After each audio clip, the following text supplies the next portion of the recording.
Hello दोस्तों, स्वागत है आपका आपके अपने यूट्यूब चैनल दिसार जीकेजीएस क्लासेस में। दोस्तों, आप सब लोग कैसे हैं? उम्मीद करते हैं आप सब लोग अच्छे होंगे, स्वस्थ होंगे, मस्त होंगे और अपनी तैयारी बेहतरीन तरीके से आप सभी कर रहे होंगे। दोस्तों, हम आपको आरआरबी एएलपी सीबीटी 2 एग्जाम के लिए यूथ बुक का सॉल्यूशन करवा रहे हैं, जिसमें दोस्तों आज हम आपको मात्रक एवं मापन के सारे क्वेश्चन करवाने वाले हैं।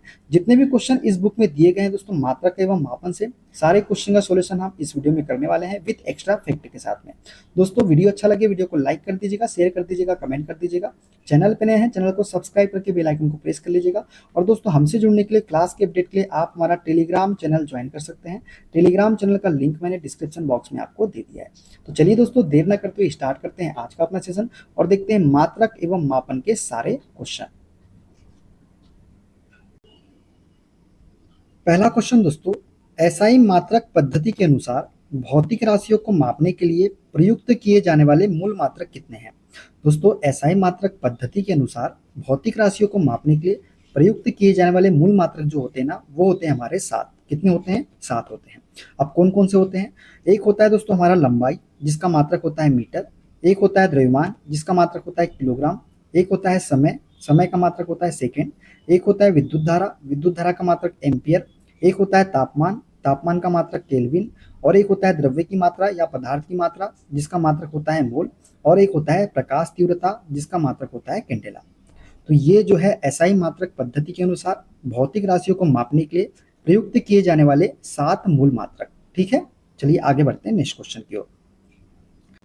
10 किलोमीटर प्रति घंटे का मान एसआई मात्रक में क्या होगा? दोस्तों, यहाँ पे हमको एसआई मात्रक में मान पूछा है 10 किलोमीटर प्रति घंटे का। सबसे पहले तो दोस्तों हमको एक चीज याद रखना है, जब भी हम किलोमीटर प्रति घंटे को मीटर प्रति सेकंड में चेंज करेंगे तो क्या करेंगे? 5/18 से मल्टीप्लाई करेंगे। किससे करेंगे? 5/18 से मल्टीप्लाई। दोस्तों, इस प्रकार से याद नहीं रहता कि किससे मल्टीप्लाई करना, तो आप एक सिंपल सी ट्रिक से याद रख सकते हैं। जब भी देखिए, किलोमीटर प्रति घंटा क्या है? बड़ी वैल्यू है, और मीटर प्रति सेकंड क्या है? छोटी वैल्यू है। तो जब बड़ी वैल्यू से छोटी वैल्यू में हमको जाना है तो हम क्या करेंगे? 5/18 का मल्टीप्लाई करेंगे, लेकिन जो छोटी संख्या होगी 5, ये कहाँ होगी? ऊपर की ओर होगी। ठीक है, जब भी बड़े से छोटे में कन्वर्ट करना है तो छोटी संख्या कहाँ रखेंगे? हम ऊपर की ओर रखेंगे। उसी प्रकार यदि आपसे बोल दे मीटर प्रति सेकंड को किलोमीटर प्रति घंटे में बदलना है, मीटर प्रति सेकंड को किलोमीटर प्रति घंटे में बदलना है, तो क्या है? देखिए, छोटी वैल्यू है, छोटी वैल्यू से बड़ी वैल्यू में जाना है, तो हम क्या करेंगे? बड़ी वैल्यू ऊपर रखेंगे 18 और छोटी वैल्यू को नीचे रखेंगे। मतलब 18/5 से क्या करेंगे? मल्टीप्लाई करेंगे। तो ऐसे आप याद रख सकते हैं, बड़े से छोटे में जाएंगे तो छोटी वैल्यू ऊपर रहेगी, छोटे से बड़े में जाएंगे तो बड़ी वैल्यू ऊपर की ओर रहेगी। अब देखिए, इस क्वेश्चन में देखते हैं, क्वेश्चन में क्या बोला है? क्वेश्चन में बोला है 10 किलोमीटर प्रति घंटे का मान एसआई मात्रक में क्या होगा। मतलब हमको किलोमीटर प्रति घंटे से किस में चेंज करना है? मीटर प्रति सेकंड में चेंज करना है। मतलब बड़ी वैल्यू से छोटी वैल्यू में जाना है, तो हम क्या करेंगे? 10 इंटू, जब बड़ी से छोटी में जाएंगे तो छोटी वैल्यू कहाँ आएगी? ऊपर की ओर, बटे 8 ये कर लेंगे, 5/18 से मल्टीप्लाई। अब दोस्तों 2 से काट देते हैं, 2 9 18, 2 दाम 2 पंचे 10, 25/9 करेंगे तो 25/9 क्या हो जाएगा? 9 दूनी 18, बच गया कितना? 7। 18 7, 9 का पारा बन 9 चक 54, 9 7 63, तो 2.7 और समथिंग में कुछ आंसर आएगा। तो 2.7 मीटर प्रति सेकंड इसका राइट आंसर हमारा हो जाएगा। क्लियर है? चलिए आगे बढ़ते हैं नेक्स्ट क्वेश्चन की ओर। एसआई पद्धति में निम्न में से कौन सा विकल्प मूल राशियों का सर्वोत्तम वर्णन करता है? दोस्तों, कौन सा विकल्प है जो मूल राशि का वर्णन करता है, ये हमको बताना है। दोस्तों, मूल राशियां कितनी होती है? 7 होती है। अब कौन कौन सी होती है? तापमान होती है क्या? हाँ, तापमान तो होती है। दाब होता है क्या? नहीं, दाब तो नहीं होती, तो पहला ऑप्शन हमारा गलत। दूरी होती है क्या? नहीं। चाल होती है क्या? नहीं। त्वरण होती है क्या? नहीं, तो दूसरा ऑप्शन भी गलत। लंबाई होती है क्या? हाँ, लंबाई होती है। द्रव्यमान होती है क्या? बिल्कुल, ये मूल मात्रक मूल राशि है। समय होती है क्या? हाँ, समय भी होता है। तो मूल राशि कौन सी हो जाएगी? ऑप्शन नंबर सी वाली हो जाएगी। ठीक है दोस्तों, एसआई पद्धति में लंबाई, द्रव्यमान, समय मूल राशियों का सर्वोत्तम वर्णन करता है। एसआई पद्धति को 1960 में स्वीकार किया गया था। कब स्वीकार किया गया था? 1960 में। इस पद्धति में 7 मूल मात्रक है दोस्तों। कौन कौन से? Metre, kilogram, second, ampere, kelvin, mole, candela. और इसके अलावा 2 संपूरक मात्रक भी है दोस्तों। कौन कौन से हैं? वो है रेडियन और स्टेरेडियन। ठीक है, देखते हैं अगला क्वेश्चन। 1 किलोवाट घंटे को जूल में परिवर्तित कीजिए। दोस्तों 1 किलोवाट घंटे पूछा है और इसे हमको किस में परिवर्तित करना है, जूल में परिवर्तित करना है। दोस्तों किलोवाट घंटा और जूल किसकी इकाई होती है, तो ये आपको याद रखना है, किलोवाट घंटा और जूल जो होती है ना, ये ऊर्जा की इकाई होती है। किसकी इकाई होती है, ऊर्जा की इकाई होती है। और एक चीज हम जानते हैं दोस्तों, 1 किलोवाट में कितने वाट होते हैं, 1000 वाट होते हैं, और 1 वाट में 1 जूल प्रति सेकेंड होते हैं। ठीक है, अब 1 किलोवाट में 1000 वाट होते हैं, तो 1 वाट में 1 जूल प्रति सेकंड होते हैं। इस प्रकार 1 किलोवाट में कितने जूल प्रति सेकंड हो जाएंगे, तो 1 किलोवाट में हो जाएंगे 1000 जूल प्रति सेकंड। कितने हो जाएंगे, 1000 जूल प्रति सेकंड हो जाएंगे। क्लियर है, क्योंकि हमको पता है 1 किलोवाट में 1000 वाट होते हैं, तो 1 वाट में 1 जूल प्रति सेकंड के बराबर होता है, तो 1 किलोवाट में क्या हो जाएगा, 1000 जूल प्रति सेकंड हो जाएगा। क्लियर। अब बोला है 1 किलोवाट घंटा। अब दोस्तों देखिए 1 किलोवाट में तो हमको पता है 1000 जूल प्रति सेकंड होता है। अब यहाँ जुड़ क्या रहा है, घंटा जुड़ रहा है, और 1 घंटे में कितने मिनट होते हैं, 60 मिनट होते हैं, और 1 घंटे में कितने सेकंड होते हैं, तो 3600 सेकंड होते हैं। कितने सेकंड होते हैं, 3600। तो क्या करेंगे, हम कुछ नहीं करेंगे, 1 किलोवाट घंटा बोला तो यहाँ हावर जोड़ देंगे, और यहाँ पे हम क्या करेंगे, 3600 से मल्टीप्लाई कर देंगे। किससे, 3600 से। अब देखिए दोस्तों 3600 से जब मल्टीप्लाई करेंगे तो क्या हो जाएगा, देखिए 1 किलोवाट घंटा बराबर हो जाएगा, 1 kWh बराबर हो जाएगा 1000 इंटू 3600, यही होगा। अब देखिए कितने जीरो है यहाँ पे, 1 2 3 4 5, 10 की पावर 5 लेते हैं यदि हम, ठीक है, तो क्या हो जाएगा, 36 इंटू 10 की पावर 5 हो जाएगा, ये हो जाएगा। अब देखिए यहाँ पे 36 इंटू 10 की पावर 5 कहीं दिख रहा है क्या आपको, नहीं दोस्तों, 36 इंटू 10 की पावर 5 तो नहीं है। तो अब क्या करेंगे, एक संख्या के बाद दशमलव लगाएंगे, तो क्या करेंगे 3.6 कर देंगे, एक संख्या के बाद दशमलव लगाएंगे इंटू, अब 10 की पावर हमने एक ही संख्या के बाद दशमलव लगाया है, तो 10 की पावर कितनी हो जाएगी, 6 हो जाएगी। कितनी हो जाएगी, 6 हो जाएगी। तो 3.6 इंटू 10 की पावर 6 जूल आंसर आएगा। अब देखते हैं 3.6 इंटू 10 की पावर 6 जूल कहाँ पे, तो ऑप्शन नंबर सी में है। तो 1 kWh बराबर होता है 3.6 इंटू 10 की पावर 6 जूल के। तो राइट आंसर क्या हो जाएगा, ऑप्शन नंबर सी वाला हो जाएगा। क्लियर है दोस्तों, चलिए आगे बढ़ते हैं नेक्स्ट क्वेश्चन की ओर। किसी यांत्रिक राशि को व्यक्त करने के लिए निम्न में से कौन मूल राशि उपयोग की जाती है। दोस्तों किसी भी यांत्रिक राशि को व्यक्त करने के लिए जो मूल राशि उपयोग की जाती है वो है कौन कौन सी, लंबाई, द्रव्यमान और समय। इन तीनों ही राशियों का उपयोग किया जाता है किसी भी यांत्रिक राशि को व्यक्त करने के लिए। दोस्तों यांत्रिकी में किसी भी यांत्रिकी राशि को व्यक्त करने के लिए मुख्य रूप से लंबाई, द्रव्यमान, समय, मूल राशियां उपयोग की जाती है। इन राशियों का एसआई मात्रक होता है मीटर, जो कि लंबाई का मात्रक है, किलोग्राम जो कि द्रव्यमान का मात्रक है, सेकेंड जो कि समय का मात्रक है। ठीक है, क्लियर। चलिए आगे बढ़ते हैं नेक्स्ट क्वेश्चन की ओर। एसआई पद्धति में कितने मूल मात्रक होते हैं। दोस्तों एसआई पद्धति में कुल होते हैं 7 मूल मात्रक। कितने, 7। दोस्तों एसआई पद्धति में 7 मूल मात्रक होते हैं। मीटर लंबाई का मात्रक है, किलोग्राम द्रव्यमान का मात्रक है, सेकेंड समय का मात्रक है, एम्पियर विद्युत धारा का मात्रक है, केल्विन तापमान का मात्रक है, मोल पदार्थ की मात्रा का मात्रक है, और कैंडेला की बात करें तो दीप्ति तीव्रता का मात्रक है कैंडेला। ठीक है, तो ये 7 मूल मात्रक होते हैं एसआई पद्धति में। ठीक है, इसके अलावा जितने भी मात्रक होते हैं वो कैसे होते हैं, व्युत्पन्न मात्रक होते हैं। मतलब जो मूल राशियों से मिलकर निर्मित जो होते हैं वही व्युत्पन्न मात्रक कहलाते हैं। मतलब उनका निर्माण जो होता है वो मूल मात्रकों से ही होता है। किसका, व्युत्पन्न मात्रकों का। ठीक है, देखते हैं अगला क्वेश्चन।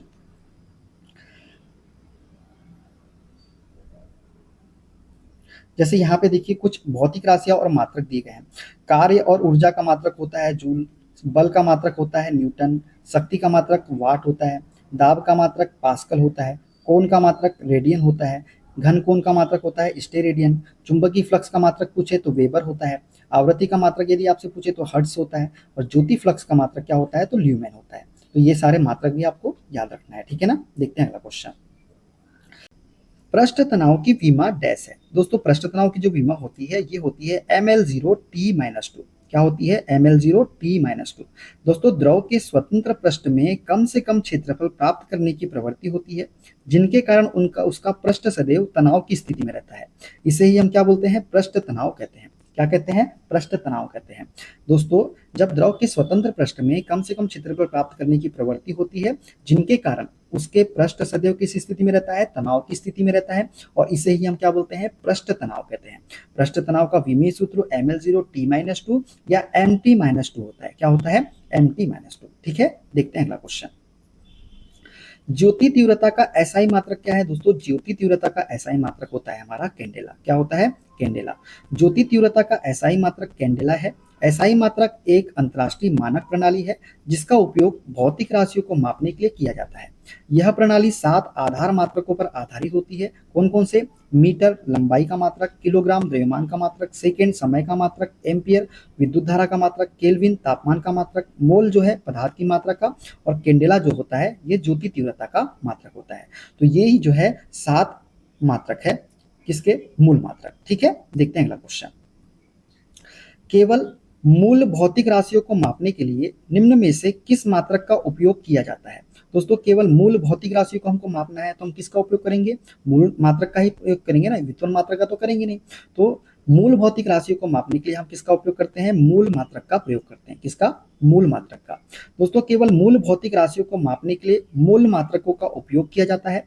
एसआई प्रणाली में मूल मात्रकों की संख्या कितनी है? 7 है, और सभी हमने आपको बता दिया है। ठीक है, चलिए देखते हैं अगला क्वेश्चन।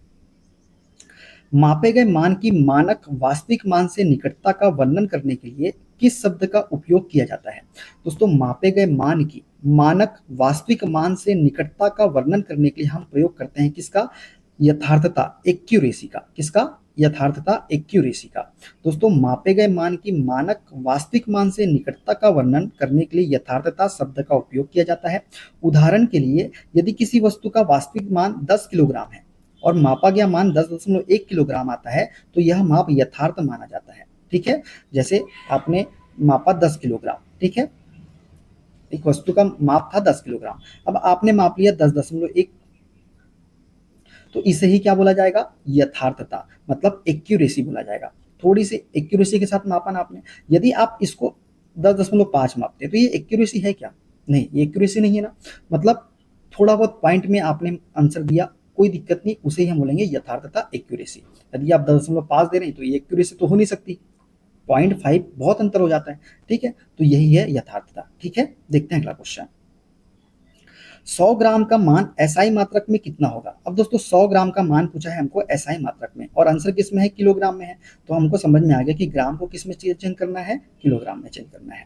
हम जानते हैं दोस्तों, 1 किलोग्राम में कितने ग्राम होते हैं? 1 किलोग्राम में 1000 ग्राम होते हैं। 1 किलोग्राम में 1000 ग्राम होते हैं। अब दोस्तों, हमसे पूछा है 100 ग्राम में, तो जब जानते हैं 1 किलोग्राम में 1000 ग्राम होते हैं, तो 100 ग्राम में करेंगे तो क्या हो जाएगा? 100 बटे 1000, 1000 से क्या करेंगे? मल्टीप्लाई कर देंगे, भाग दे देंगे। 1000 से क्या कर देंगे? भाग दे देंगे। जब 1000 से भाग देंगे तो एक दो जीरो से 2 जीरो कट जाएगा, तो एक जो है तो 0.1 किलोग्राम इसका राइट आंसर निकल के आ जाएगा। कितना? 0.1 किलोग्राम। ऑप्शन नंबर सी वाला इसका करेक्ट आंसर हो जाएगा। ठीक है, क्लियर है? चलिए आगे बढ़ते हैं नेक्स्ट क्वेश्चन की ओर। इंजीनियरिंग ड्राइंग में टी स्क्वायर का उपयोग डैश के लिए किया जाता है। दोस्तों, टी स्क्वायर का उपयोग इंजीनियरिंग ड्राइंग में किस लिए हम करते हैं? तो इंजीनियरिंग ड्राइंग में टी स्क्वायर का उपयोग जो है क्षैतिज रेखाओं, समांतर रेखाओं को खींचने और सेट स्क्वायर को गाइड या होल्ड करने के लिए किया जाता है। किसका उपयोग? टी स्क्वायर का प्रयोग। दोस्तों, इंजीनियरिंग ड्राइंग में टी स्क्वायर का उपयोग मुख्य रूप से ड्राइंग बोर्ड पर सटीक क्षैतिज रेखाएं खींचने के लिए किया जाता है। इसके अलावा इसे सेट स्क्वायर के साथ जुड़कर ऊर्ध्वाधर, वर्टिकल और विभिन्न कोणों पर झुकी हुई रेखाएं बनाने के लिए भी इस्तेमाल किया जाता है, जिससे यह सटीक लाइन वर्क और ऑर्थोग्राफिक अनुमान बनाने के लिए एक आवश्यक उपकरण बन जाता है। कौन सा? T square. ठीक है, देखते हैं अगला क्वेश्चन। घन कोण का एसआई मात्रक क्या होता है? दोस्तों, घन कोण का एसआई मात्रक क्या होता है? तो ये होता है स्टेरेडियन। क्या होता है? स्टेरेडियन होता है। दोस्तों, घन कोण का एसआई मात्रक स्टेरेडियन होता है। तापमान का एसआई मात्रक केल्विन होता है। लंबाई का एसआई मात्रक मीटर होता है, और समतल कोण का एसआई मात्रक होता है हमारा रेडियन। ठीक है, देखते हैं अगला क्वेश्चन। एसआई मात्रक निम्न में से कौन सा नहीं है? दोस्तों, क्या घंटा एसआई मात्रक है क्या? नहीं। किलोग्राम तो है, मोल भी है, मीटर भी है। यदि सेकंड होता तो ये हमारा एसआई मात्रक हो जाता। तो ऑप्शन नंबर ए वाला ही जो है एसआई मात्रक नहीं है। ठीक है दोस्तों, एसआई मात्रक एक मानकीकृत प्रणाली है जो वैज्ञानिक और तकनीकी मापन के लिए प्रयोग किए जाते हैं। एसआई प्रणाली में 7 मूल मात्रक है जो हमने बता चुका है आपको कौन कौन से हैं। ठीक है, जैसे लंबाई का मात्रक मीटर है, द्रव्यमान का मात्रक किलोग्राम है, समय का मात्रक सेकेंड है, तापमान का मात्रक केल्विन है, विद्युत धारा का मात्रक एम्पियर है। ये सभी क्या है? ये हमारे मूल मात्रक है। ठीक है ना, देखते हैं अगला क्वेश्चन। द्रव्यमान घनत्व का विमीय समीकरण क्या है? दोस्तों, हमसे पूछा है घनत्व का विमीय सूत्र। अब एक चीज बताइए, घनत्व P बराबर क्या होता है? ये होता है द्रव्यमान बटे आयतन के। मतलब क्या होता है? द्रव्यमान बटे आयतन के होता है। अब दोस्तों, द्रव्यमान का मात्रक क्या होता है? तो हमको पता है द्रव्यमान का मात्रक होता है किलोग्राम, और आयतन का मात्रक क्या होता है? आयतन का मात्रक होता है, आयतन का मात्रक क्या होता है बताइए? आयतन क्या होता है? भुजा का क्यूब, मतलब मीटर मीटर मीटर, तो मीटर का क्यूब हो जाएगा। अब हमने किलोग्राम दिया गया है, मीटर दिया गया है, तो किलोग्राम को किस में प्रदर्शित करेंगे? हम एम से प्रदर्शित करेंगे, डिवाइडेड बाय मीटर को, मीटर किसका है? लंबाई का, तो एल, एल से तो L3 हो जाएगा ऊपर। तो देखिए अब समय तो हमको दिया नहीं, तो समय की तो हमको कोई जरूरत ही नहीं है। अगर समय दिया नहीं तो T0 ही आएगा, T0 तो आना ही है। अब देखिए द्रव्यमान एक बार है तो द्रव्यमान हो जाएगा m1। जब ये L ऊपर जाएगा तो प्लस में है, तो ऊपर जाके क्या हो जाएगा? माइनस में हो जाएगा, -3 हो जाएगा, और T तो है ही नहीं, तो T0। तो m1 L-1 T0, तो m L-1 L-3 T0, option number B वाला इसका करेक्ट आंसर हो जाएगा। इस प्रकार से आप किसी भी चीज का विमीय सूत्र निकाल सकते हैं, बस आपको फॉर्मूला पता होना चाहिए कि फॉर्मूला होता क्या है। अब बात कर लेते हैं दोस्तों घनत्व के बारे में अच्छे से। दोस्तों किसी पदार्थ के एकांक आयतन में पदार्थ का जो परिमाण होता है उसे उस पदार्थ का हम बोलते हैं घनत्व। घनत्व के सिद्धांत की खोज जो है यूनानी वैज्ञानिक आर्किमिडीज ने की थी। किसने की थी? आर्किमिडीज ने खोज की थी। किसकी? घनत्व के सिद्धांत की। किसने? आर्किमिडीज ने। ठीक है, देखते हैं अगला क्वेश्चन। 4.700 मीटर में कितने सार्थक अंक होते हैं, ये हमको बताना है। अब सार्थक अंक अगर आपको निकालना है दोस्तों, तो सार्थक अंक के सारे नियम आपको पता होने चाहिए।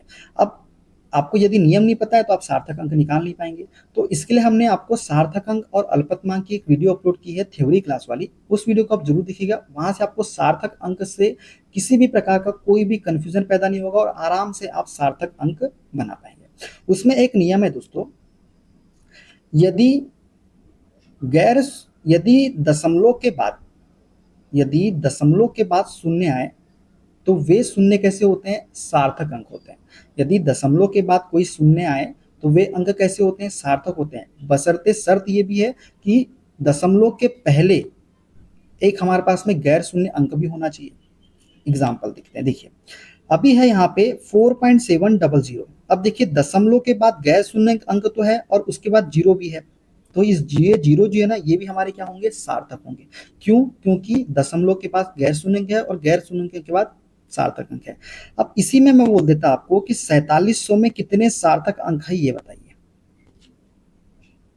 तो दोस्तों यदि दशमलव बिंदु नहीं दिया है, यदि दशमलव बिंदु नहीं दिया है तो लास्ट के शून्य जो होते हैं वो सार्थक नहीं होते हैं। इसमें पूछूंगा तो आप बोलेंगे सर 2 सार्थक अंक है, इन दोनों जीरो को नहीं गिना जाएगा। लेकिन यहाँ पे क्या है? दशमलव अंक के बाद क्या है? जीरो है, और दशमलव के पहले भी देखिए गैर शून्य अंक है। तो दशमलव के बाद आने वाले शून्य जो होते हैं ना, वो क्या होते हैं? सार्थक अंक होते हैं। तो यहाँ सार्थक कितने अंक हो जाएंगे? देखिए 4 और 7 तो है ही, ये दोनों भी हो जाएंगे, मतलब 4 सार्थक अंक हो जाएंगे। कितने हो जाएंगे? 4 सार्थक अंक हो जाएंगे। कितने हो जाएंगे? 4 सार्थक अंक हो जाएंगे। क्लियर? क्लियर है? यहां तक क्लियर है? कोई दिक्कत नहीं। अगर से यही चीज मैं बोलता कि 0.04700 ऐसा मैं बोल देता, अब बताइए कितने सार्थक अंक है? अब बताइए कितने सार्थक अंक है? देखिए दशमलव के बाद तो जीरो है, लेकिन गैर शून्य अंक के पहले है, गैर शून्य अंक के पहले जीरो है, तो इस जीरो को से हमको कोई मतलब नहीं है। स्टार्टिंग में आने वाले जीरो होते हैं ना, वो जो स्टार्टिंग में आने वाले जीरो जो होते हैं वो कभी सार्थक नहीं होते हैं, चाहे वो दशमलव के बाद ही क्यों ना आए जीरो। तो स्टार्टिंग में आने वाले शून्य जो होते हैं वो सार्थक नहीं होते हैं। लेकिन दशमलव के बाद यदि कोई शून्य गैर शून्य अंक के बाद आ रहा है तो उसे हम क्या बोलेंगे? सार्थक बोलेंगे। उसे हम क्या बोलेंगे? सार्थक बोलेंगे। यहाँ पे देखिए शून्य जो है ये गैर शून्य अंक के पहले है, और पहले वाले शून्य कभी भी सार्थक नहीं माने जाते। तो यहाँ पे सार्थक कितने होंगे? 4 ही सार्थक अंक होंगे, ये दोनों तो नहीं होंगे। क्लियर? इसलिए आपसे कह रहा हूं मैं कि आप हमने सार्थक अंक और अल्पतमांक की क्लास अपलोड की है, थ्योरी वाली, उसको जाके देखिए, प्लेलिस्ट में जाके आपको मिल जाएगी। वहां से आप पूरी अच्छी तरह से के सार्थक अंक देख सकते हैं, आपको कोई भी कंफ्यूजन पैदा नहीं होगा। हमने बहुत अच्छे से आपको समझाया। ठीक है, तो इसमें कितने सार्थक अंक हो जाएंगे? ऑप्शन नंबर भी 4 हो जाएंगे। ठीक है ना, आगे बढ़ते हैं, चलिए नेक्स्ट क्वेश्चन की ओर। एसआई पद्धति में कुल कितने मूल मात्रक दिए गए हैं? तो दोस्तों एसआई पद्धति में अभी हमने बताया ना 7 मूल मात्रक है। अब दोबारा रिपीट करने की जरूरत है क्या? नहीं। चलिए आगे बढ़ते हैं नेक्स्ट क्वेश्चन की ओर। एसआई पद्धति में मूल राशि निम्न में से कौन सी नहीं है? अब मूल राशि कौन कौन सी नहीं है दोस्तों? क्या बल मूल राशि है दोस्तों? नहीं, तो पहले ही ऑप्शन सही हो जाएगा हमारा। पदार्थ की मात्रा मूल राशि है, समय मूल राशि है, ज्योति तीव्रता मूल राशि है। तो 7 मूल राशियां दोस्तों, इसके अलावा जितनी भी राशियां हैं वे व्युत्पन्न राशियां कहलाती है। तो बल जो है मूल राशि नहीं है। अब हमने आपको सब कुछ बता दिया, इसको रिपीट करने की जरूरत है क्या? नहीं। आगे बढ़ते हैं नेक्स्ट क्वेश्चन की ओर। एम्पियर डैश का एसआई मात्रक होता है दोस्तों। एम्पियर जो है ये विद्युत धारा का किसका होता है? विद्युत धारा का एसआई मात्रक होता है। ठीक है, विद्युत धारा का एसआई मात्रक होता है एम्पियर। विद्युत शक्ति का होता है वाट, द्रव्यमान का किलोग्राम, विद्युत आवेश का कूलम। ठीक है, देखते हैं अगला क्वेश्चन। निम्न में से कौन सी मूल इकाई नहीं है? रेडियन है क्या मूल इकाई? मोल है क्या? एम्पियर है क्या? कैंडेला है क्या? तो रेडियन मूल इकाई नहीं है दोस्तों। एम्पियर, मोल और कैंडेला जो है ये मूल इकाई है। ठीक है दोस्तों, मूल राशि और उनके मूल मात्रक हमने आपको बता दिए हैं। कितनी होती है? 7 होती है। और उसके मात्रक भी हमने आपको रिपीट पहले बता चुके हैं, दोबारा रिपीट नहीं करेंगे। आगे बढ़ते हैं नेक्स्ट क्वेश्चन की ओर। फैरेड प्रति मीटर डैश की इकाई है दोस्तों। फैरेड प्रति मीटर जो है ना, ये किसकी इकाई होती है? तो फैरेड प्रति मीटर जो होती है ये परावैद्युता की इकाई होती है। किसकी? परावैद्युता, जिसे हम बोलते हैं परमिटिविटी। क्या बोलते हैं? परमिटिविटी की इकाई होती है फैरेड प्रति मीटर। ठीक है, इसको मत दीजिएगा, यहाँ सी कर लीजिएगा। फैरेड प्रति मीटर जो होती है ये इकाई होती है परमिटिविटी की, परावैद्युता की, परावैद्युता की। ठीक है, तो फैरेड प्रति मीटर जो है विद्युतशीलता नहीं, परावैद्युता का मात्रक होता है। विद्युत चालकता का मात्रक सीमेंस है। पारगम्यता का मात्रक होता है हेनरी प्रति मीटर। ठीक है ना, तो राइट आंसर हो जाएगा ऑप्शन नंबर सी वाला, परमिटिविटी। ठीक है ना, देखते हैं अगला क्वेश्चन। हेनरी प्रति मीटर डैश की इकाई है दोस्तों। हेनरी प्रति मीटर जो है ना, ये परमिएबिलिटी मतलब चुंबकीय पारगम्यता की इकाई होती है हेनरी प्रति मीटर। तो ए वाला इसका करेक्ट आंसर हो जाएगा। ठीक है ना, हेनरी प्रति मीटर चुंबकीय पारगम्यता की इकाई है, जबकि प्रेरकत्व की इकाई होती है हेनरी। ठीक है ना, देखते हैं अगला क्वेश्चन। कौन सी व्युत्पन्न इकाई नहीं है? तो दोस्तों मोल जो है व्युत्पन्न इकाई नहीं है। ऑप्शन नंबर ए ही हमारा सही हो जाएगा। ठीक है, बाकी सभी वोल्ट हो गया, रेडियन हो गया, ल्यूमेन हो गया, ये सभी क्या है? व्युत्पन्न इकाई है। ठीक है ना, देखते हैं अगला क्वेश्चन। निम्न में से कौन सा बेस यूनिट है? बस तो बेस यूनिट कौन सा है हमारा? तो कैंडेला जो है ये बेस यूनिट है। मतलब मूल मात्रक किसी को तो बोलते हैं। रेडियन है क्या? नहीं। हर्ट्ज है क्या? नहीं। ओम है क्या? नहीं। तो कैंडेला है ये हमारा क्या है? बेस यूनिट है। ठीक है ना, देखते हैं अगला क्वेश्चन।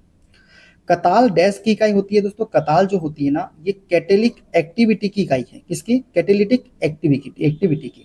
कताल कैटेलिटिक एक्टिविटी की इकाई है। एक कताल में 1 मोल प्रति सेकंड के बराबर होता है। यदि आपसे पूछ ले एक कताल बराबर कितना होता है, तो आपको बताना है 1 मोल प्रति सेकंड। ठीक है, देखते हैं अगला क्वेश्चन। निम्नलिखित विकल्पों में से किस विकल्प की एसआई इकाई नहीं होती है? दोस्तों एसआई इकाई किसकी नहीं होती है? तो एसआई इकाई जो है ना, ये होती किसकी नहीं होती है? तो आवृत्ति जो है इसकी एसआई इकाई नहीं होती है। ऑप्शन नंबर ए इसका करेक्ट आंसर हो जाएगा, ना कि बी वाला। पदार्थ की मात्रा की तो एसआई इकाई होती है ना मोल, विद्युत धारा की एम्पियर होती है, प्रकाश की तीव्रता की कैंडेला होती है। तो एसआई इकाई किसकी नहीं होती है? तो आवृत्ति की इसका राइट आंसर हो जाएगा।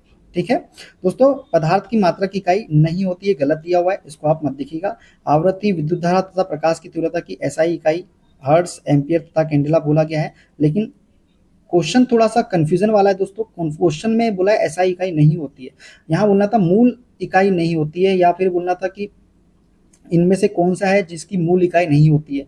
तो आप बोल सकते थे कि आवृत्ति, लेकिन आपको आवृत्ति याद रखना है। पदार्थ की मात्रा की तो एसआई इकाई होती है, विद्युत धारा की होती है, प्रकाश की, सभी की होती है, लेकिन यहाँ मूल इकाई किसकी नहीं होती ये पूछना चाहिए था। तो ऑप्शन तो ए ही सही होगा इसका, आप देख लीजिएगा। ठीक है, कमेंट बताइएगा सही ऑप्शन क्या होगा आपके हिसाब से। देखते हैं अगला क्वेश्चन।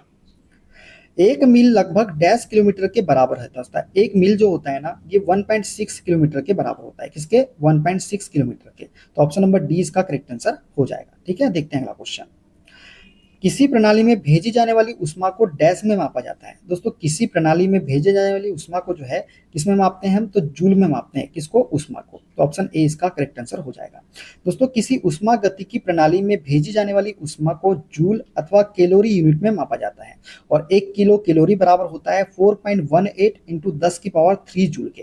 तो 1 किलो कैलोरी यदि आपसे पूछे कितना होता है, तो 4.18 इंटू 10 की पावर 3 जूल के बराबर होता है। ठीक है, देखते हैं अगला क्वेश्चन। ऊष्मा को मापने के लिए निम्न में से किस मीटर का उपयोग किया जाता है? दोस्तों ऊष्मा को यदि मापना है तो हम उपयोग करते हैं किसका? कैलोरीमीटर का। किसका? कैलोरीमीटर का उपयोग करते हैं ऊष्मा को मापने के लिए। दोस्तों कैलोरीमीटर का उपयोग पदार्थ द्वारा अवशोषित या मुक्त की गई ऊष्मा की मात्रा मापने वाला यंत्र है। एमीटर विद्युत धारा मापक यंत्र है। वाट मीटर विद्युत शक्ति मापक यंत्र है। एनर्जी मीटर जो है विद्युतीय ऊर्जा वाट घंटे में मापता है। मतलब ये विद्युतीय ऊर्जा का मापक यंत्र है एनर्जी मीटर। क्लियर है? चलिए, जब आप 1 इंच को ब्रिटिश से एसआई इकाई में बदलते हैं तो यह डैश सेंटीमीटर होता है। तो दोस्तों 1 इंच बराबर होता है 2.54 सेंटीमीटर के। किसके? 2.54 सेंटीमीटर के या 25.4 mm के। ठीक है, 25.4 mm के होता है और 2.54 सेंटीमीटर के होता है। दोस्तों जब आप 1 इंच को ब्रिटिश से एसआई इकाई में बदलते हैं तो यह 2.54 सेंटीमीटर होता है। ठीक है ना? देखते हैं अगला क्वेश्चन। विद्युत प्रतिरोधकता की एसआई इकाई है। दोस्तों विद्युत प्रतिरोधकता की एसआई इकाई होती है ओम मीटर। क्या होती है? ओम मीटर होती है। ऑप्शन नंबर बी इसका करेक्ट आंसर हो जाएगा।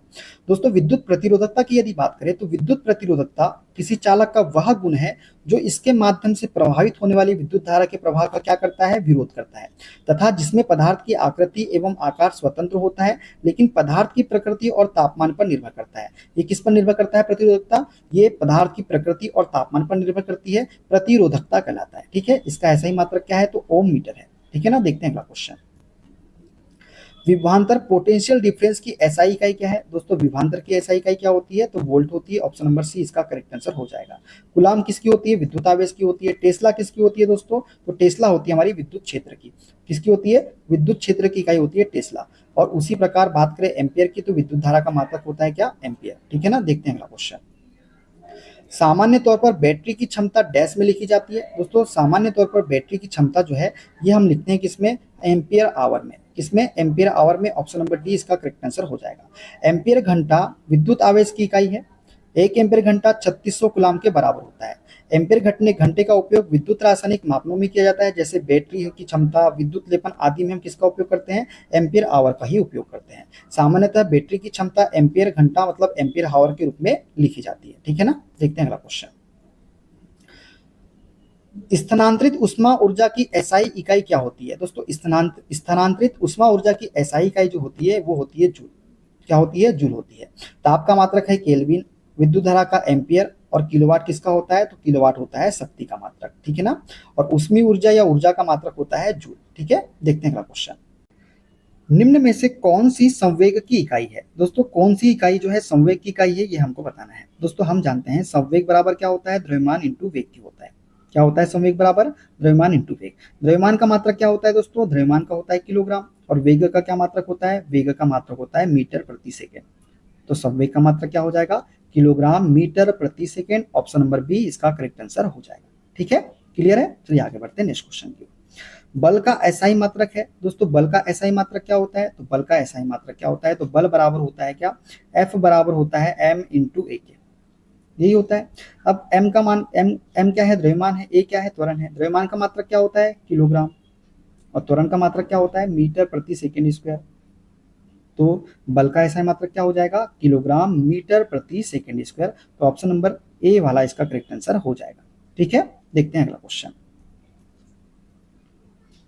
बल का सीजीएस मात्रक क्या होता है दोस्तों? तो बल का सीजीएस मात्रक होता है हमारा डाइन। क्या होता है?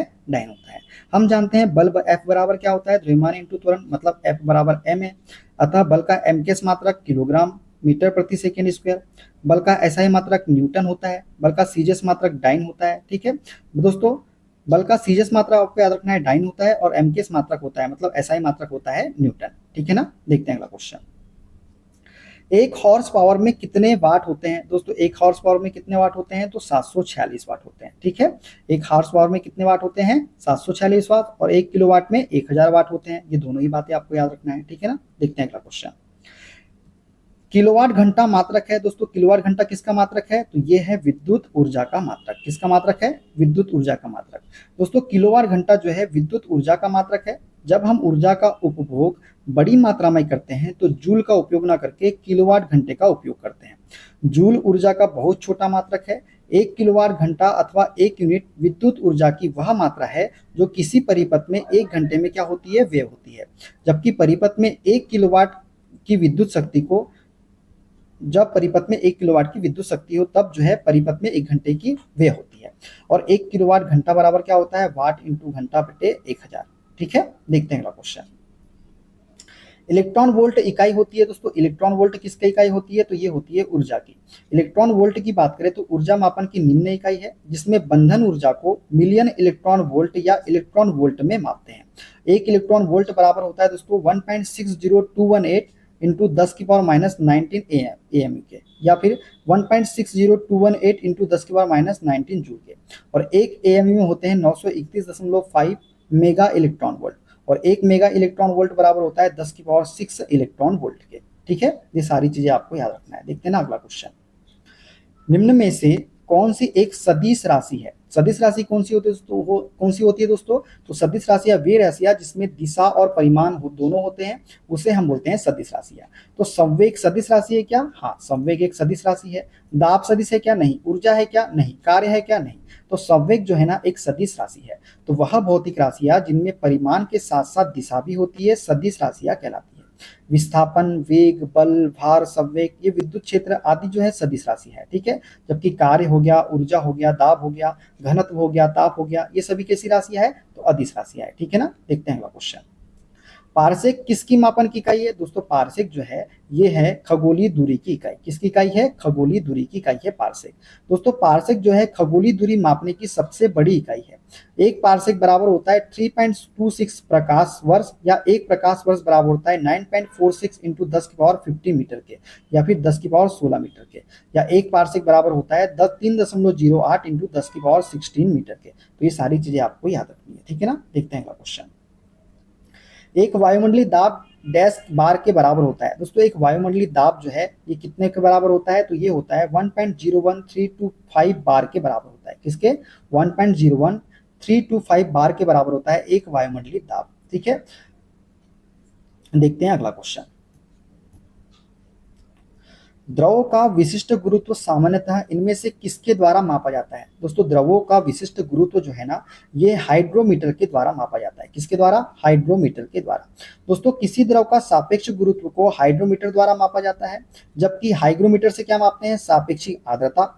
पीजोमीटर पूछलिए द्रवों के निम्न दाब को मापता है। थर्मामीटर जो है पदार्थ के तापमान को मापता है। किसको? पदार्थ के तापमान को। ठीक है, देखते हैं अगला क्वेश्चन।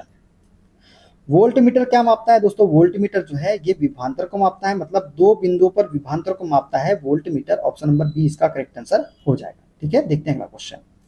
बैरोमीटर का उपयोग मापने के लिए किया जाता है। दोस्तों बैरोमीटर का उपयोग किस लिए करते हैं? तो हम मापने वायुमंडलीय दबाव को मापने के लिए बैरोमीटर का उपयोग किया जाता है।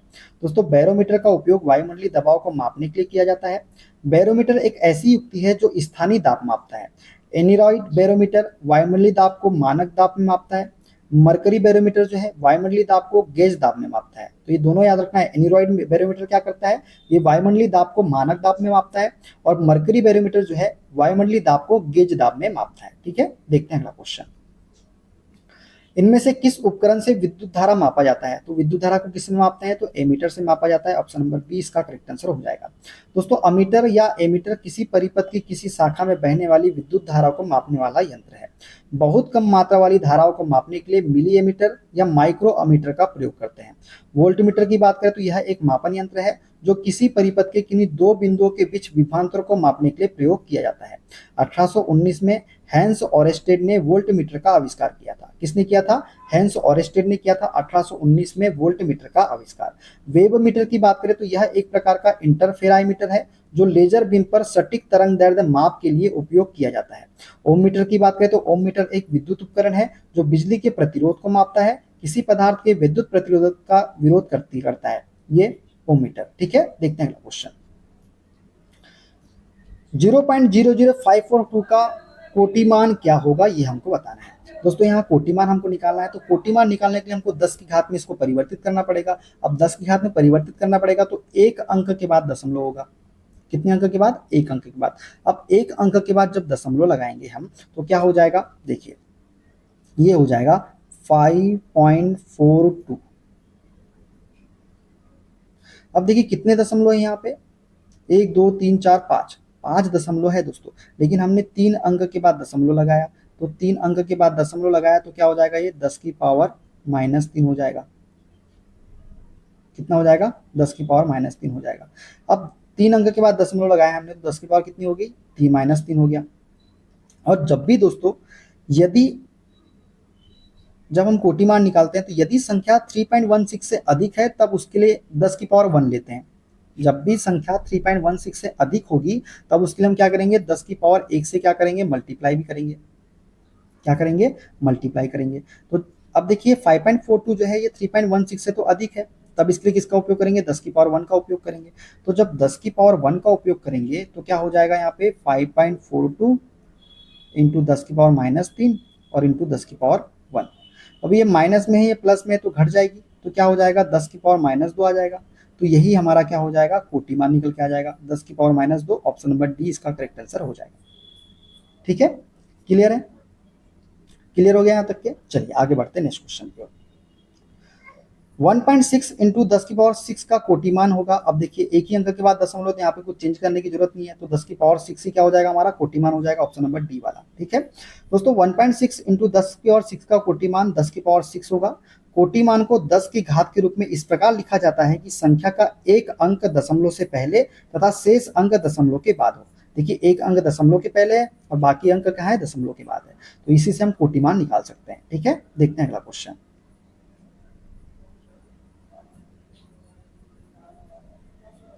एक मापन में व्यास 1.308 सेंटीमीटर आया, इसमें सार्थक अंक हमको बताना है।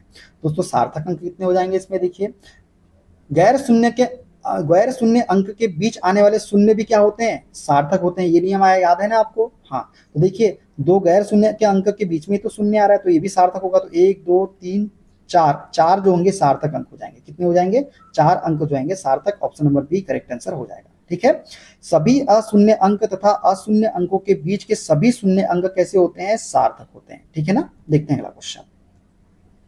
पृथ्वी को सूर्य के चारों ओर परिक्रमण में लगे समय का कोटिमान होता है। अब दोस्तों पृथ्वी को सूर्य के चारों ओर परिक्रमण में लगे समय का कोटिमान हमको निकालना है। अब हम जानते हैं दोस्तों कि पृथ्वी को सूर्य के चारों ओर परिक्रमण में लगा समय जो होता है 365 दिन लगता है। अब 365 दिन तो लगता है, एक दिन में 24 घंटे होते हैं और एक एक एक 24 दिन होते हैं, और 24 एक घंटे में कितने मिनट होते हैं, 60 मिनट होते हैं, और एक घंटे में कितने सेकंड होते हैं, 60 सेकंड होते हैं। जब इसको मल्टीप्लाई करेंगे तो क्या हो जाएगा, ये आएगा 3.1536 इंटू 10 की पावर 6 सेकेंड। तो कोटिमान कितना आ जाएगा, 10 की पावर 7 सेकेंड, 7 वाला जो है ये कोटिमान निकल के आ जाएगा। जब इसको मल्टीप्लाई करेंगे तो आंसर आएगा दोस्तों हमारा इतना 31,536, और जीरो, दो जीरो हमारे अलग से आएंगे। अब देखिए एक अंक के बाद दशमलव लगाना है, तो एक अंक के बाद 1 2 3 4 5 6, 3 जीरो आएंगे, मतलब 1 2 3 4 5 6 7, तो 10 की पावर 7 सेकेंड निकल के आ जाएगा। ठीक है, देखते हैं अगला क्वेश्चन। कैसे किया, समझ में आ गया ना। देखिए 365 दिन में पूरी परिक्रमा पूरी होती है, और एक दिन में 24 घंटे होते हैं, एक दिन में और एक घंटे में 60 मिनट होते हैं, और एक घंटे में 60 सेकंड भी होते हैं। बस इसका मल्टीप्लाई करना है, और मल्टीप्लाई करके जो आंसर आएगा, जैसे हमारा आया 31536,000। अब एक अंक के बाद दशमलव लगेगा, तो 1 2 3 4 5 6 7, 10 की पावर कितनी होगी, 7 हो जाएगी। ठीक है, क्लियर है, चलिए आगे बढ़ते हैं। एक एंगस्ट्रॉम का मान होता है दोस्तों, एक एंगस्ट्रॉम का मान जो होता है ये होता है 10 की पावर 4 -4 माइक्रोन के। कितना होता है, 10 की पावर -4 माइक्रोन के। दोस्तों हम जानते हैं एक एंगस्ट्रॉम में होता है 10 की पावर -10 मीटर। ठीक है, और 10 की पावर -10 मीटर इंटू 10 की पावर 6 माइक्रोन क्या होता है, 10 की पावर -10 इंटू 10 की पावर 6 माइक्रोन। तो ये देखिए इससे हट जाएगा, तो कितना आ जाएगा, 10 की पावर 5 माइक्रोन -4 माइक्रोन हो जाएगा। ठीक है ना, क्लियर है, चलिए आगे बढ़ते हैं नेक्स्ट क्वेश्चन की ओर। वर्नियर पैमाने के एक भाग की लंबाई मुख्य पैमाने के एक भाग की लंबाई से होती है। दोस्तों वर्नियर पैमाने के एक भाग की लंबाई जो है ना, ये मुख्य पैमाने के एक भाग की लंबाई से कुछ कम होती है। क्या होती है, कुछ कम होती है। ठीक है, ऑप्शन नंबर ए इसका करेक्ट आंसर हो जाएगा। ठीक है, देखते हैं अगला क्वेश्चन। 0.05 सेंटीमीटर धनात्मक त्रुटि वाले वर्नियर कैलिपर से मापने पर एक वस्तु की प्रेक्षित माप 2.85 सेंटीमीटर है, तो वस्तु की यथार्थ माप होगी। दोस्तों जब भी ऐसे क्वेश्चन आ जाए और जब आपको बोल दिए धनात्मक त्रुटि वाले होंगे, तो आपको एक चीज नोट में याद रखना है, धनात्मक जब भी बोल दे तो घटाएंगे, और ऋणात्मक जब भी बोले तो जोड़ेंगे। ठीक है, तो वस्तु की वास्तविक माप बराबर क्या हो जाएगा, प्रेक्षित मान प्लस माइनस त्रुटि। प्लस माइनस क्यों लिखे, धनात्मक होगी तो घटाएंगे, ऋणात्मक होगी तो जोड़ेंगे। अब देखिए वस्तु की वास्तविक माप निकालना है। प्रेक्षित माप कितना है दोस्तों, ये है 2.85, कितना है 2.85, और त्रुटि कितनी की है 0.05 सेंटीमीटर, लेकिन धनात्मक है, तो धनात्मक है तो क्या कर देंगे 0.05 को इससे घटा देंगे।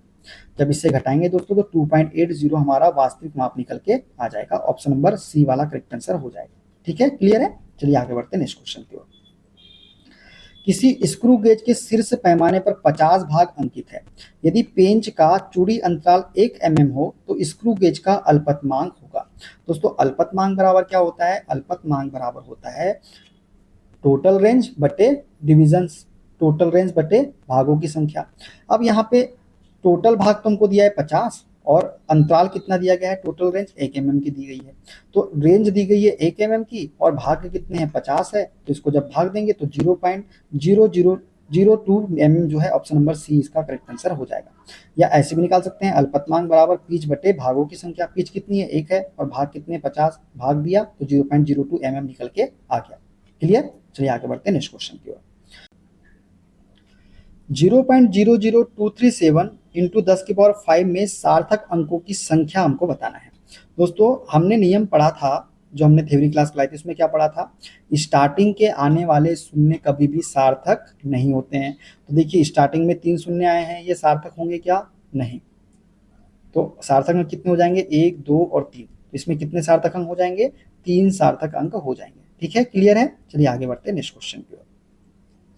1 माइक्रोन बराबर होता है दोस्तों, 1 माइक्रोन बराबर कितना होता है? 1 माइक्रोन बराबर होता है 10⁻⁻6 मीटर के। तो क्या हो जाएगा? 1 माइक्रोन बराबर 10⁻⁻6 मीटर, तो 10⁻³ mm बराबर हो जाएगा 1/1000 mm के। क्या हो जाएगा?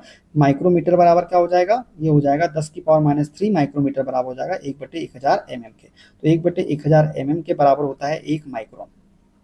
किसके? 1/1000 माइक्रोन किसके? mm के। ठीक है, देखते हैं अगला क्वेश्चन। 1 नैनोमीटर होता है दोस्तों, 1 नैनोमीटर की बात कर रहा है। हमने एक ट्रिक भी बताई थी ना, देसी छोरी मिली मित्रों, नैनो से पिया फेंटा, आओ तो जरा यार। याद आ रहा है कुछ? वो नैनो की बात है दोस्तों। चलाओ ना नैनो से बांध रहे तो ठीक है, नैनो से बांध चलाएंगे। तो हम जानते हैं 1 नैनोमीटर बराबर होता है 10⁻⁻9 मीटर के। क्या होता है? 10⁻⁻9 मीटर के। और हम जानते हैं 1 मीटर में कितना होता है? 1 मीटर में 100 सेंटीमीटर होता है। अब 1 मीटर में 100 सेंटीमीटर होता है तो 10⁻⁹ मीटर में क्या होगा? 10⁻⁹ मीटर में होगा 10⁻2। 100 को लिखेंगे 10⁻2 इंटू 10⁻⁹। तो 10⁻9 माइनस में है, ये प्लस में है, तो 9 में से 2 जाएगा 7, तो 10⁻⁷ सेंटीमीटर आ जाएगा निकल के हमारा आंसर। किसमें? 10⁻9 1 नैनोमीटर बराबर। तो 10⁻⁻7 सेंटीमीटर होगा 1 नैनोमीटर बराबर। ऑप्शन नंबर बी वाला। ठीक है, देखते हैं अगला क्वेश्चन।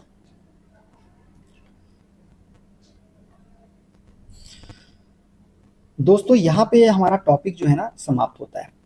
ठीक है, वीडियो कैसा लगा कमेंट बॉक्स में जरूर बताइएगा। ये जो 58 क्वेश्चन इस बुक में दिए गए थे सारे हमने एक ही वीडियो में समाप्त कर दिया है। वीडियो अच्छा लगे दोस्तों वीडियो को लाइक कर दीजिएगा, शेयर कर दीजिएगा, कमेंट कर दीजिएगा। चैनल पे नए हैं चैनल को सब्सक्राइब करके बेल आइकन को प्रेस कर लीजिएगा। मिलते हैं दोस्तों अगले वीडियो में अगले क्लास के साथ में। अपना ख्याल रखिए। Okay, bye bye, take care.